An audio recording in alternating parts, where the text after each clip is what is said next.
আজকের রেসিপিটা তুমি যাকেই বানিয়ে খাওয়াবে সেই তোমার ফ্যান হয়ে যাবে। বানিয়েছিলাম মাছের মাথা দিয়ে ডাল। ঘরোয়া উপকরণ দিয়ে এইভাবে খুব সহজেই ও কম সময়েই বানিয়ে নিতে পারবে, আর স্বাদও হবে দুর্দান্ত। গরম গরম ভাতের সাথে এই ডাল আর সাথে একটু ঝুরি আলু ভাজা বা পাঁপড় ভাজা থাকলে আর কোনো কথা হবে না। মাছের মাথার ডাল বানানোর জন্য 2 টুকরো মাছের মাথা নিয়েছি, আর মাছের ঘাড়ের দিকের কয়েক টুকরো মোটা হাড়ওয়ালা পিস ছিল পাতলা পাতলা, সেগুলোও নিয়ে নিয়েছি। এগুলোতে প্রায় 1 চামচ লবণ আর হাফ চামচের একটু বেশি হলুদ গুঁড়ো দিয়ে ভালোভাবে মেখে রাখবো কিছুক্ষণ। গ্যাসে কড়াই বসিয়ে দিয়েছি প্রায় 1 বাটি মতো সোনা মুগ ডাল। ডালটা শুকনো কড়াইতে একটু রোস্ট করে নেব।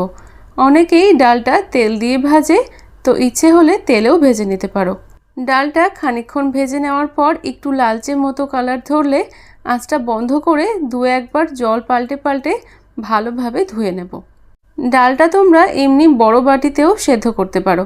আমি প্রেসার কুকারে দিয়ে পরিমাণ মতো জল দিয়েছি। এছাড়া প্রায় 1 চামচ মতো হলুদ গুঁড়ো, 1 চামচ সর্ষের তেল আর একটা গোটা কাঁচা লঙ্কা দিয়ে ডালটা একটু গোটা গোটা থাকবে এমনভাবে সেদ্ধ করে নিতে হবে।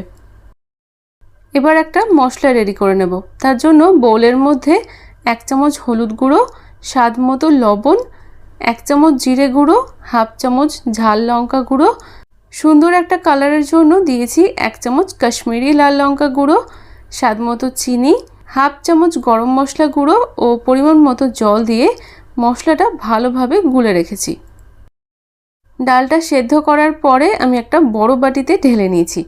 ডালটা সেদ্ধ হয়েছে কিন্তু গলেনি, এই দেখো গোটা গোটা রয়েছে। এইভাবেই কিন্তু সেদ্ধ করে নেবে। খুব বেশি গলে গেলে মাছের মাথার ডালটা অতটাও টেস্টি হয় না খেতে। গ্যাসে কড়াই বসিয়ে কিছুটা পরিমাণে সাদা তেল দিয়েছি আর অল্প লবণ দিয়েছি। এই সময় লবণটা দিলে তেলটা একটু কম ছেটে। তেলটা গরম হলে মাছের মাথাগুলো দিয়ে দিয়েছি। এখানে আমি কাতলা মাছের মাথা নিয়েছি। তোমরা ইচ্ছে হলে কিন্তু রুই মাছের মাথা দিয়েও ডালটা বানাতে পারো। মাছের মাথাগুলো উল্টে পাল্টে চারিদিক দিয়ে লাল লাল করে ভেজে নিতে হবে। মাথাগুলো ভাজার সময় সাইডের যে বড় বড় চ্যাপটা চ্যাপটা কাঁটাগুলো থাকে সেগুলোতে তেমন কিছুই থাকে না, তাই ওগুলোকে ফেলে দিয়েছি। মাছের মাথাগুলো ভাজার এই অবশিষ্ট তেলের মধ্যেই দিয়েছি 1.5 চামচ মতো ঘি।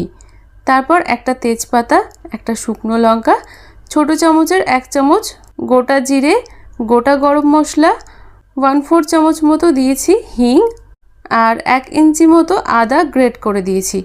আঁচটাকে কমিয়ে ফোড়নটা খানিকক্ষণ ভেজে নেব, আর ফোড়নটা একটু লালচে হলে খানিকটা তুলে রাখবো।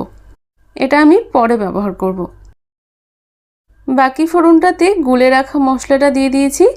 আমি বাদামটা ভাজতে ভুলে গেছিলাম, তাই এতে প্রায় 1 মুঠো মতো কাঁচা বাদাম দিয়ে মশলাটা একটু কষিয়ে নেব।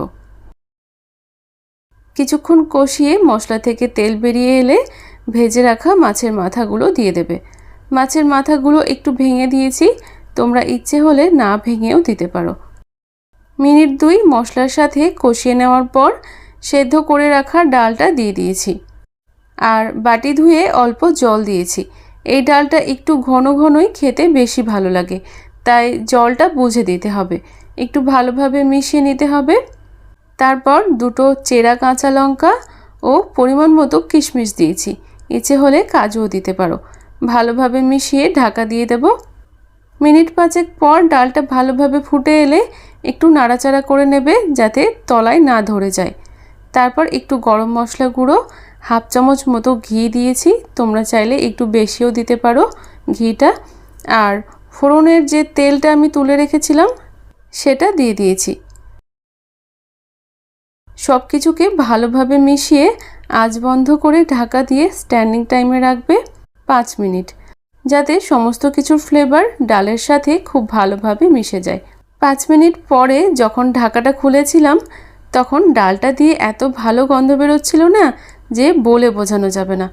এবার আর দেরি না করে গরম গরম ভাতের সাথে এই ডালটা নেবে, সাথে একটু ঝুরি ঝুরি আলু ভাজা আর 1 টুকরো গন্ধরাজ লেবু দিয়ে মেখে খেয়ে দেখবে।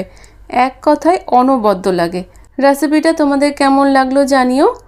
এছাড়াও এরপরে আর কী কী রেসিপি তোমরা দেখতে চাও সেটাও কিন্তু জানিও কমেন্ট সেকশনে বা মেসেঞ্জারে। এখনকার মতো টাটা।